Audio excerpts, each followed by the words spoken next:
Well, I guess we could have at this time, we could have the County Supervisor District 3 candidates come up, please. So we will start first with the opening statements from each candidate. First one will be Richard Perez.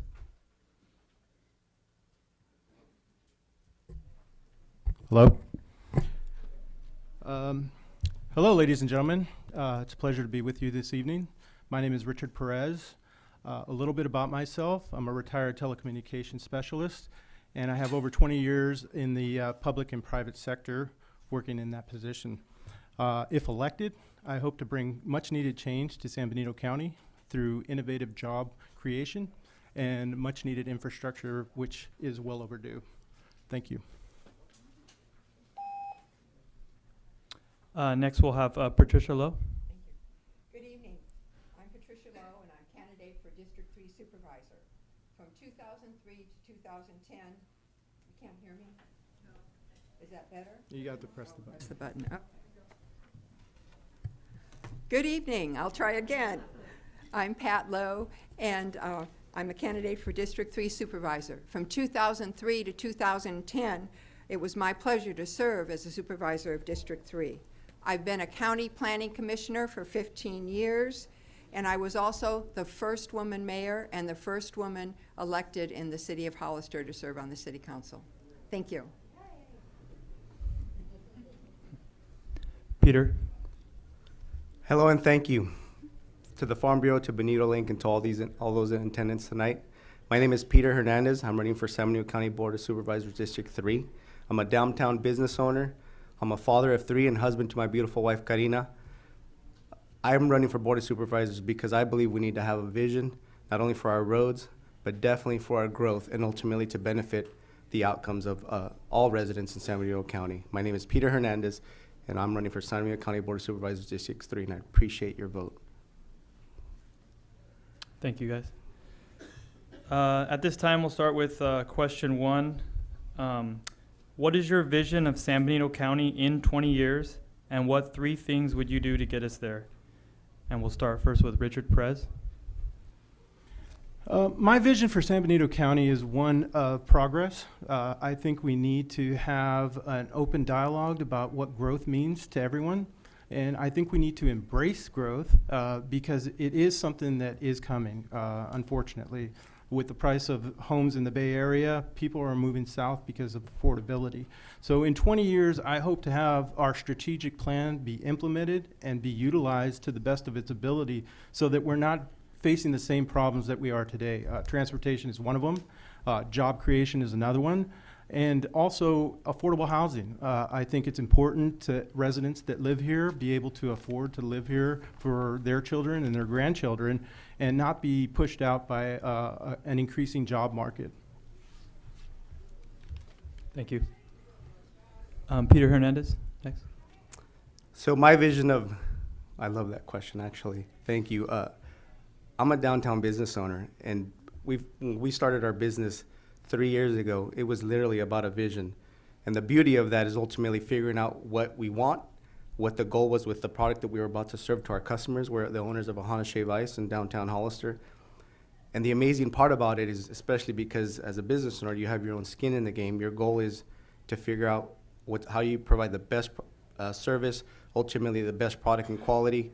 And my point is, when it comes down to a vision in San Benito County, we have to look at what we want, and then we have to figure out how to vet, basically vetting the whole process and making sure that what we're gonna do is the outcomes is exactly what we expect. So when it comes to our community, we have to look at every layer. We can't just look at housing. I know housing has been a big issue.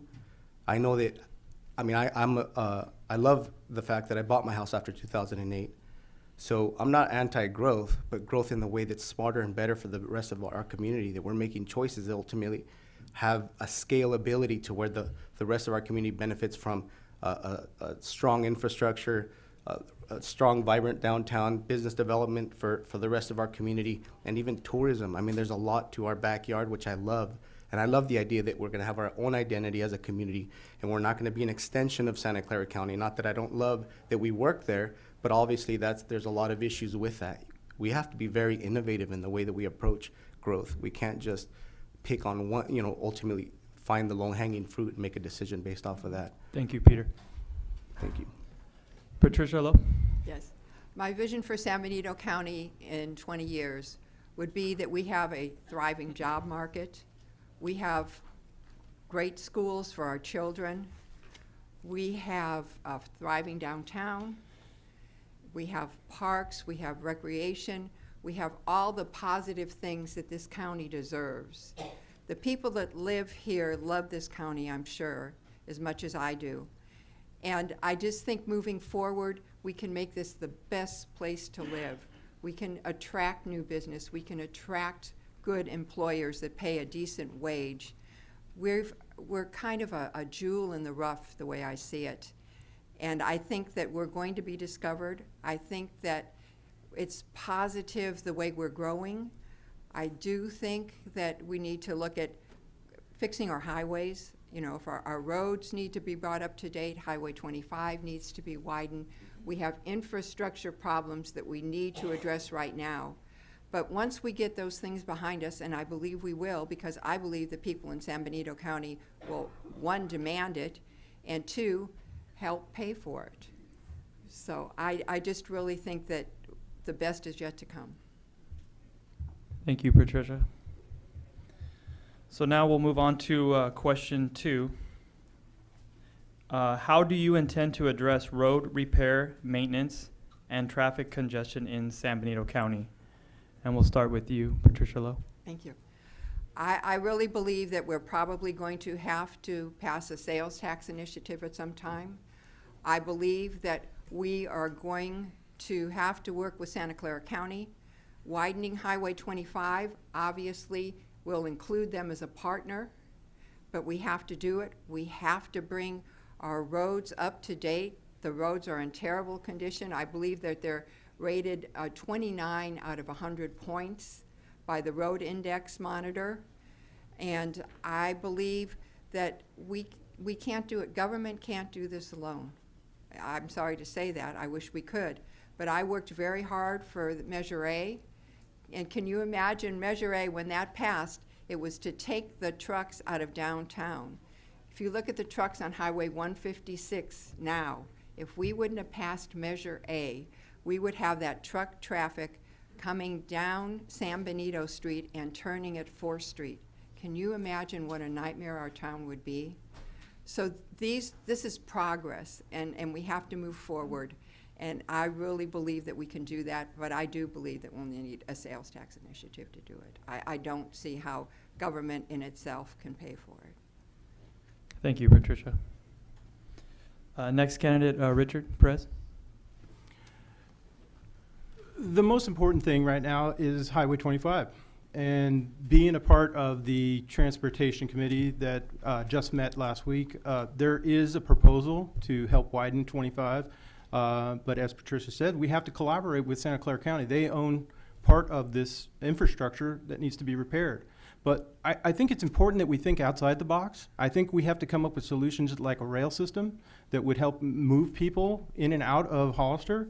We don't necessarily need more cars. I think what we need is a better idea of how to move people from our community into other places. But job creation is another alternative. So that we don't have people on 25 at 4 o'clock in the morning. It just doesn't make sense. I think a lot of people are frustrated, and when they get home, they are really holding their public officials to task, and I think that's why we need to have a change. I think it's important that we get new ideas and start to really look at some alternatives to making 25 wider, but also what are we going to do about the potholes in the city? So it has been proposed that there is a tax initiative on the board, but I think what we need to do is be fiscally responsible so that we're not putting this money into the general fund, that it's earmarked for repairs and not going towards whatever causes may be coming up next. That is one of the reasons why I'm running for supervisor, is I think transparency and accountability are important aspects to any position when you hold it in leadership. Thank you, Richard. Sorry to cut you off. My pleasure. All right, Peter Hernandez, please. So when it comes to our roads, obviously, I kind of consider it almost like my business, right? There's traffic. I need to figure out ways how to have better opportunities for my customers to get what they want, which is, hopefully it's one of my products, obviously. So when it comes down to the roads, the 1% sales tax would be a good idea as a temporary measure, but we have to get innovative is what it comes down to. And as a board member, one of our things is not just dealing with the agenda that's presented to us, obviously, with all the professionals that we have guiding us and directing us, but we also have to make sure that we're directing the conversation to make sure these answers get solved. So when it comes to the different layers of what our community needs, one of the examples that I believe would be awesome when I mean innovative is like the TEL Center. I actually visited the TEL Center with the mayor and with other city officials, we as a school district trustee. And the whole idea with the TEL Center is there's multifaceted. It actually presents itself as obviously a classroom for our college kids. It's modern technology, so the TEL Center, the acronym basically means Technology Education Library. So it becomes a library to our community. It also becomes a work share space. And there's also an opportunity for maybe even conference rooms for our local companies as work share, that you'd have a lot of companies maybe looking at keeping their employees locally, and at that point you're taking those individuals off the road. So you have to scale it and layer it to the extent that it's going to benefit our community. Thank you, Peter. So the next set of questions here will be individual questions for each candidate. We'll start with you, Peter Hernandez. This question is, in a recent interview, you discussed creating an identity for the county. Can you elaborate, and how does this rank in your priorities? It's number one. It's a vision. Basically what it comes down to is, what do we want to see in our community? What's going to be the biggest thing that we love to see in our community that we either don't have or we do have and we want to protect? I know when it comes to San Benito County as a whole, it's a large county. We have a lot of open land, which kind of puts in a position for developers and different people to obviously put a stake in it. But we have to be the ones that guide those decisions so that we make sure that we don't just allow any kind of development, that we're protecting our beautiful national park. We're protecting our wine trail. I, as a shop owner, like I mentioned, I get traffic a lot, and I actually get tourist traffic, which is amazing. And I could tell you a lot of stories about customers that say, I love your shop, it's very unique, it's different, and because of that, I want to come visit. For them to basically come off the beaten path 14 miles in, wanting to come visit my shop, that says there's a possibility to get those customers to come into our community and spend their dollars here, but then they end up obviously going back home, which is a low impact, high benefit to our community. As a business owner, you have to get innovative. You have to be profitable. You have to make decisions that tightens your margins and gives you the most efficient process. And when it comes to a community as a vision, we definitely need to consider how to be efficient, how to make better decisions when it comes to our growth, how to ultimately draw in families that are focused on even bringing their kids to our schools, and because of academics being an excellent part of our school district, of our community. Thank you, Peter. Thank you. The next question will be for Richard Perez. In a recent interview, you mentioned collaborative leadership. Can you explain the term and identify how you would implement it? Certainly. Collaboration should be the hallmark of any leader. I recently just attended the California Workforce Association conference in San Diego, and through that networking, I've established some viable solutions that we can implement here to help train our workforce to embrace those 21st century jobs. What we would really like in this county is that we don't have to go to Santa Clara County for these jobs. So my vision for the future of job creation is to help bring those jobs here that are right now in Santa Clara County. But we have to have infrastructure, and we have to be able to collaborate with one another and not be stuck, as politics as usual, and come up with solutions and be able to train our workforce so that we are not on Highway 25 all the time. So collaboration should be a hallmark that's used by leaders throughout the county and throughout the city. And so my vision for collaboration is to establish those networks and be able to work with other people and other entities to help create jobs and facilitate post-secondary education for our youngsters. I think it's important. I think we need to embrace the 21st century jobs, and we need to explore all avenues of every possible telecommuting position that is available. We don't want to be just stuck on Highway 25. Thank you, Richard. Next one for Patricia Lowe. San Benito County has historically been listed as one of the most economically stressed counties in the state. If elected, what are your plans to address the need for more jobs and commerce in San Benito County? I believe the answer is basically to our north. I believe that we have to start meeting with business leaders in the Silicon Valley and talk to them about bringing satellite, maybe jobs into our community, or startups. There's got to be startup companies up there that would love to come to a place like San Benito County. And the industrial areas up there, it's $15 a square foot to rent. We can certainly rent those businesses, rent places to those businesses much cheaper. We have a viable workforce now. For many years, we were told that businesses couldn't locate here because of our workforce. That's definitely changed. We have the workforce commuting out of here every day. Could you imagine if we had jobs for those people in San Benito County? It would take care of a big portion of the problem on Highway 25 that we face right now. I really believe that our county, as I said earlier, is a jewel in the rough. I believe we can move forward in a positive manner, and I believe that anybody living in Santa Clara County that would come down here would much rather be here. Thank you. Thank you, Patricia. At this time, we'll start with the closing statements from each candidate. We will start first with Patricia Lowe. Thank you. Tonight, my thoughts are about the future of this community. The county has over 9,000 new homes proposed or already approved. Over 2,200 have been approved.